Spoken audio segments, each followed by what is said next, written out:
keadilan, maksudnya jangan bertele-tele. Jangan seperti kemarin, masa yang nangkep saya bukan polisi gitu kan. Saya polisi dong, bukan saya yang kejar-kejaran nangkep pelaku. Polisi, saya bilang kabur aja nggak peduli, nggak ada penanganan polisi ataupun nggak ada pendamping.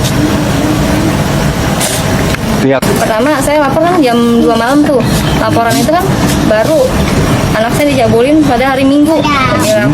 Sedangkan polisi manggil anak saya nggak didampingin oleh saya, beda, laporannya dibikin beda. Disamakan oleh tersangka bilang melakukannya sebulan yang lalu terakhir, bulan November sebulan yang lalu, padahal melakukannya minggu kemarin. Akhirnya polisi bentak saya, ya kan, harus sama tersangka, laporan tersangka sama korban harus sama, jadi saya harus ngikutin tersangka karena nanti di sidang katanya nggak bisa, harus sama tersangka.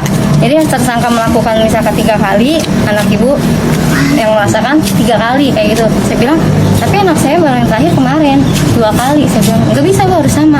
Nah, begitu pihak rumah sakit nelpon, visum keluar katanya, nelpon, ini baru kemarin melakukannya hari Minggu.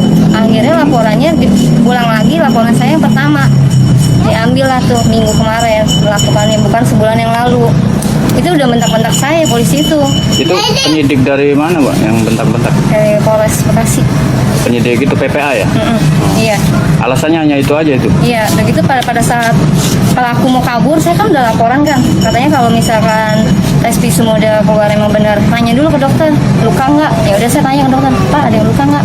Kamu lapor ke saya, Pak iya benar ada yang luka. Ya udah kamu lapor ke saya pikir polisinya mau nangkap pelaku. Pas saya ke polisi, itu pelakunya mau kabur ke Surabaya. Ya saya nggak ada hak buat nangkap, saya nggak punya surat tugas. Nah terus saya harus tangkap aja sendiri saya. Ya udah bawa ke sini kata dia gitu. Ya udah akhirnya saya sama adik saya, sama saudara saya nangkap sendiri lah ke stasiun Bekasi tuh tanpa pendamping polisi juga. Terus visum juga saya nggak didampingin polisi. Padahal pihak rumah sakit nanya ke saya, mana pendampingnya? Tapi laporan sudah dibuat sebenarnya? Sudah. Ini kayak polisi nggak ini. Berarti laporannya ditolak gitu, Bu ya? Sama polisi? Kayaknya kayak gimana sih, kayak digantung? Iya, mau enggak gitu. Begitu lama banget. Begitu nih hari ini saya suruh balik lagi kan, habis umur saya tanya mau ngapain, balik lagi. Mungkin ada pengarahan kali. Saya pengen tahu, seharusnya dijelasin mau ngapain. Berarti setelah pelaporan ditolak, kemudian Ibu minta pendampingan sama pihak KPI? Soalnya saya minta adilan tetangga saya sendiri. Tetangga sendiri? Deket, padahal dia sering ini sama anak-anak, sering ngumpulin anak-anak, tapi cuma saya nggak curiga sama sekali. Profesinya apa itu pelaku? Dia pengangguran, tapi kerjanya serabutan. Kalau kayak disuruh-suruh sama tetangga, sama orang, kalau ada acara disuruh gitu. Terus dia sering ngelayu-ngayu, sering ngumpul-ngumpulin anak-anak cewek. Punya keluarga itu pelaku? Punya di Surabaya. Istri? Iya, katanya. Kata dia sendiri. Kalau tinggal di situ sama siapa itu pelaku? Sama adiknya. Sama adiknya. Kalau korban sendiri ada berapa, Bu, yang Ibu tahu korbannya? Saya kemarin anak saya cerita ada 3 yang diciumin. Cuma yang diizin nggak tahu. Yang baru laporan Ibu dah? Iya. Umuran berapa pelakunya? Pelakunya umur 35. 35. Kalau korban rata-rata usianya berapa, Bu? Kemarin yang di ini 6 tahun, 8 tahun sama anak saya 11 tahun. Semua nggak tahu juga nih, kayaknya banyak. Berarti ada iming-iming atau bagaimana, Bu? Iya. Apa, Bu?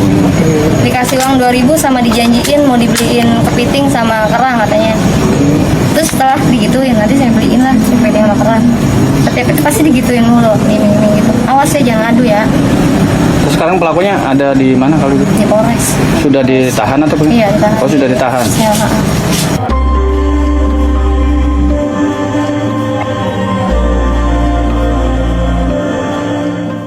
Ya, menyikapi adanya laporan ya pada hari Selasa ya, tepatnya tanggal 21 Desember 2021 pukul 3 subuh, mana kita memang sudah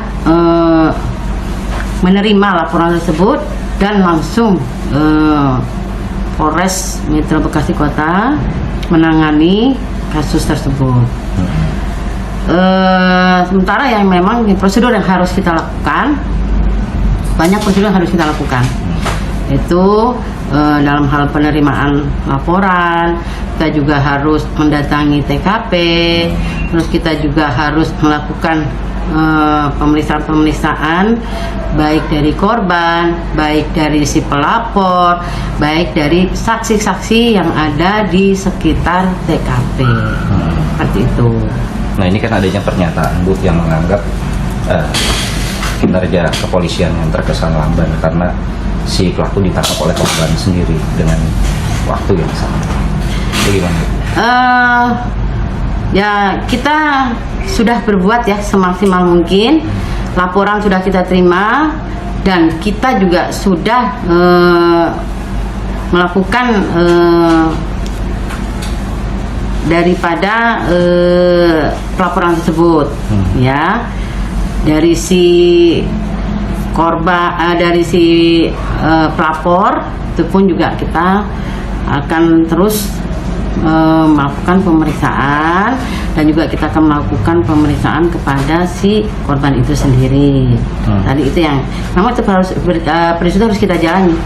Jangan sampai nanti kita tidak sesuai prosedur, kita nanti kecelakaan. Gitu. Artinya kalau terkesan yang menangkap pelaku itu adalah dari warga sendiri, Ibu menanggapinya seperti apa? Kami dari kepolisian sangat berterima kasih adanya kerjasama antara polisi dan masyarakat. Apabila apalagi kalau terkait dengan adanya pelaku langsung tertangkap tangan ya.